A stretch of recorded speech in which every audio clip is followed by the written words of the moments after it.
Good morning guys.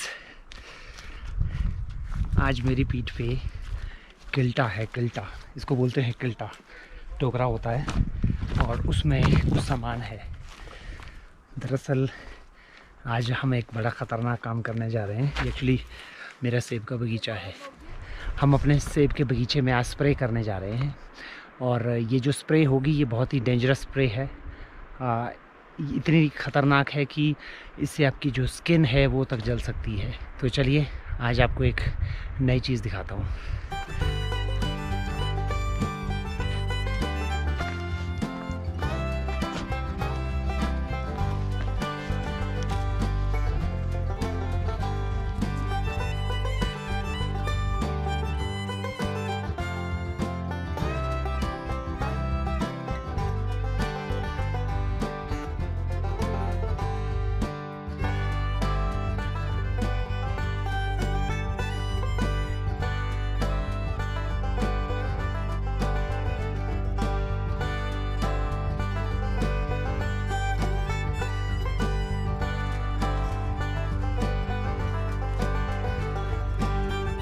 आज जो हमें स्प्रे करनी है सेब के पेड़ों में, दरअसल क्या होता है कि ये जो सेब के पेड़ हैं इनमें ख़ास करके इन जगहों पे कई तरह की बीमारियां पैदा हो जाती हैं, जैसे कि स्केल हो गया, माइट के कीड़े हो गए।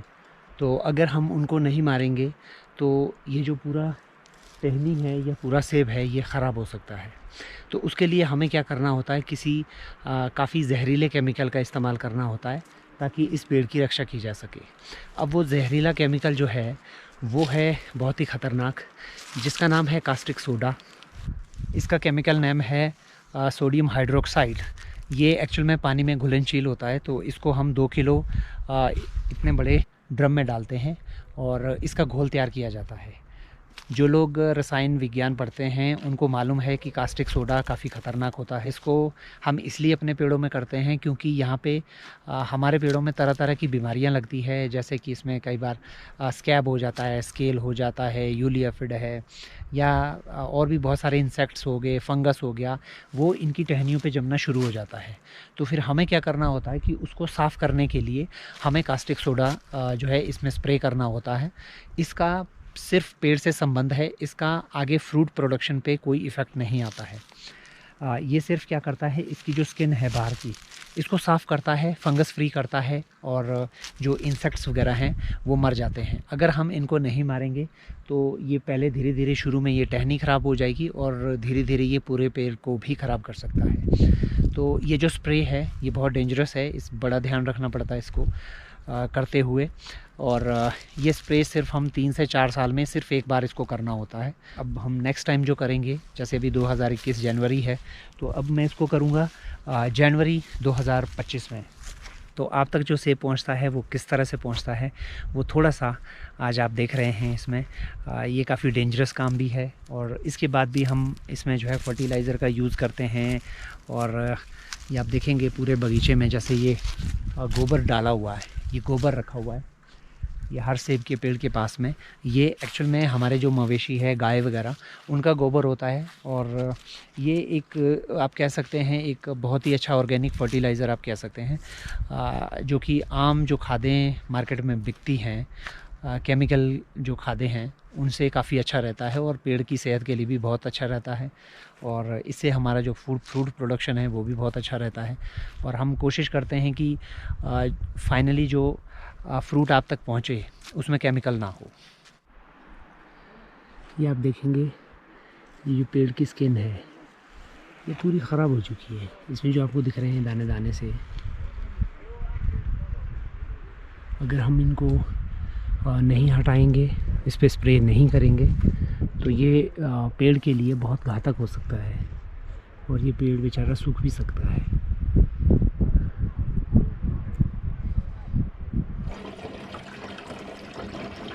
ये फ्यूल डाला जा रहा है मशीन में। ये है केरोसिन ऑयल और इसके साथ में जो एक दूसरा टैंक है ये वाला, ये होता है पेट्रोल। ये मशीन स्टार्ट होगी पेट्रोल पे और रन करेगी केरोसिन पे। ये यहाँ पे इसका नॉब रहता है।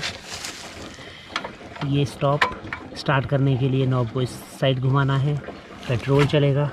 और रन करने के लिए आपको नॉब को ऐसे घुमाना है और ये कैरोसिन से चलेगा।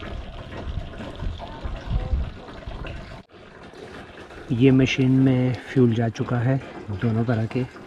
अब अगला जो काम है अब है उस केमिकल को इस पानी के ड्रम में घोलना। अब हम उसकी तैयारी करेंगे।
अगर हम ये स्प्रे ना करें तो क्या कॉन्सिक्वेंसेस हो सकते हैं, वो ये पेड़ एक एग्जांपल है। ये आप देखेंगे इसकी पूरी टहनियाँ सूख चुकी है और ये पूरा नीचे तक सूख गया है अब। और एक पेड़ के सूखने का मतलब है कम से कम 3 से 4 लाख रुपए का नुकसान, क्योंकि ये एक पेड़ कम से कम 15 से 20 पेटियाँ देता है।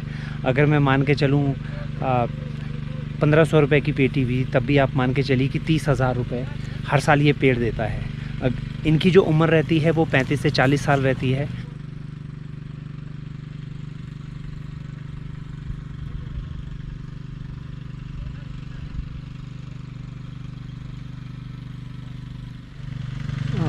ये देखिए यहाँ पे जो आपको वाइट पाउडर दिखाई दे रहा है, ये दरअसल यहाँ पे अंदर कुछ सूक्ष्म जीव है जिन्होंने अपना घर बनाया है और ये उनके अंडे हैं। और धीरे धीरे ये पूरी स्किन में फैलेगा और इस पेड़ को पूरा ख़राब कर देगा। एक्चुअल में ये आप देखेंगे ये एक टहनी है, इस पर ग्राफ्टिंग हुई है। ये दूसरी वैरायटी को हमने ग्राफ्ट किया है और ये इसके लिए प्रॉब्लम क्रिएट कर सकता है। अगर आप साइड से देखेंगे भी इसकी जो स्किन है इसने खानी शुरू कर दी है, ख़राब होनी शुरू हो गई है।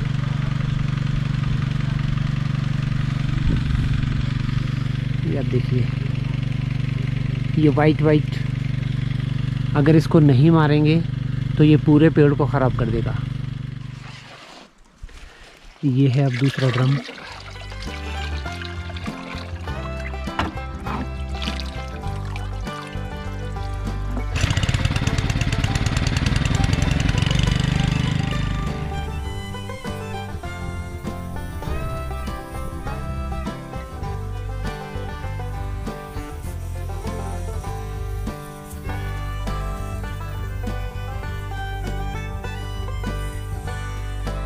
अभी एक छोटा सा ब्रेक है, हमने 2 ड्रम कर दिए हैं स्प्रे और तीसरा ये ड्रम अभी हम इसको दोबारा से इसको फ्रेश पानी इसमें फिल कर रहे हैं। फिर उसके बाद इसका घोल तैयार करेंगे दोबारा से और उसके बाद दोबारा से यहाँ से आगे शुरू करेंगे। कास्टिक सोडा काफ़ी डेंजरस केमिकल है और ये पेड़ को भी नुकसान पहुँचा सकता है अगर अधिक मात्रा में यूज़ किया गया या बाद में बारिश नहीं आई या आपने कोई इसके बाद जैसे आप स्किन की बात कर रहे हैं, जैसे ह्यूमन स्किन है, अगर आप पहले साबुन यूज़ करते हैं तो उसके बाद कोई ना कोई मॉइस्चराइज़र आपके लिए चाहिए होता है।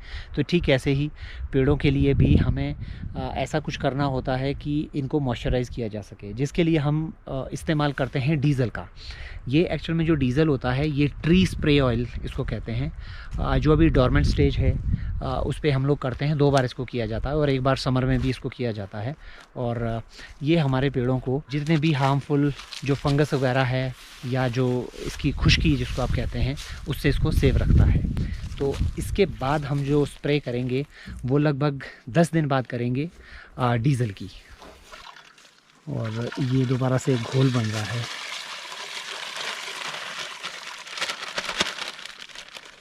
सबसे पहले इसका जो घोल तैयार किया जाता है वो छोटी बकेट में किया जाएगा। 2 किलो कास्टिक सोडा हमने इसमें डाला है और 2 किलो इस एक ड्रम में आपको डालना पड़ेगा। और इस वाले में फिर दोबारा से हम लोग घोल तैयार करेंगे। ये है आज हमारा वर्क स्टेशन। अब इसके बाद हमारा यहाँ से आगे का काम शुरू होगा। उस वाली साइड हमने ख़त्म किया, अब आगे का जो काम है अब वो यहाँ से आगे हम लोग शुरू करेंगे। इससे वो जो फ्यूम्स निकलते हैं ये बड़े डेंजरस होते हैं।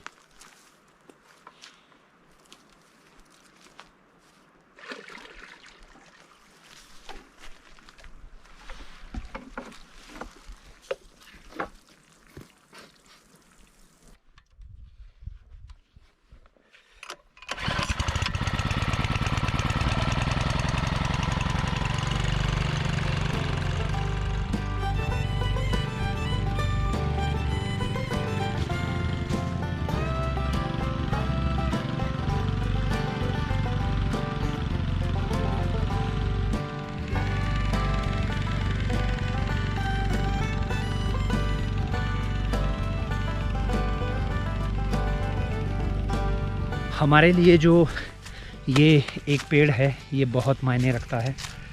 दुख तब होता है जब हमारा जो पेड़ है वो गिर जाए या टूट जाए इस तरह से। ये अभी कुछ दिन पहले हवा चली थी तो ये पेड़ पूरा जड़ से उखड़ गया।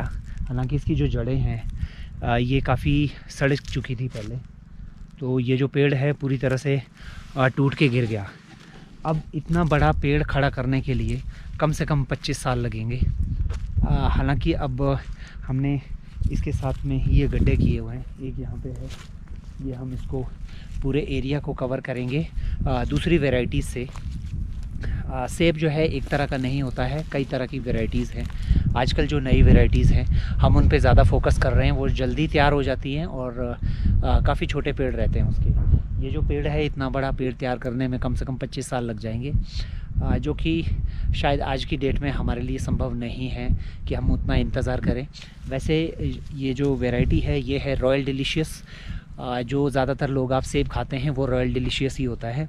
तो आजकल हम नई वैरायटीज़ पे फोकस कर रहे हैं और कोशिश करेंगे कि आपको कुछ और तरह के सेब खिलाएं। काफ़ी अच्छी वैरायटीज़ हैं, उनमें प्रोडक्शन काफ़ी ज़्यादा होता है और बागवानों को उसमें काफ़ी फ़ायदा होता है। तो इसी तरह से इस बार मैं प्लांटेशन यहाँ पे जो करूँगा वो अब नए तरीके से करूँगा। नए पेड़ यहाँ पे लगाए जाएंगे। और ये मेरे बचपन का पेड़ है। बचपन में हम लोग इन पेड़ों पे खूब चढ़ते थे, खास करके जब इसमें फल होते हैं तो हमें यहाँ पे भेजा जाता था घर वालों की तरफ से तोतों को भगाने के लिए। तो हमारा काम होता था शोर मचा के तोतों भगाना, क्योंकि तोते जो है वो पूरी फसल को बर्बाद कर सकते हैं, वो हर एक दाने को अपनी चोंच से डैमेज कर देते हैं।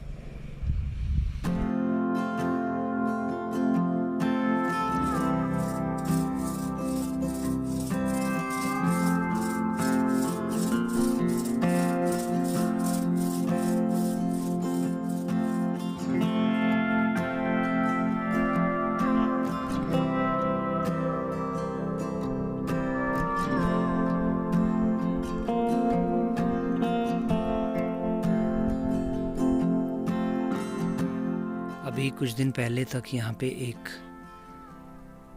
इस तरह का एक बड़ा सेब का पेड़ था। इस पेड़ ने लगभग 42 साल तक मेरे परिवार की सेवा की, हमें फल दिए, हमें पैसे दिए। इस खेत में आज इस पेड़ का आखिरी दिन है। जिन पेड़ों पे हम कभी एक कीट तक सहन नहीं कर पाते थे, आज मजबूरन हमें उस पे कुल्हाड़ी चलानी पड़ी।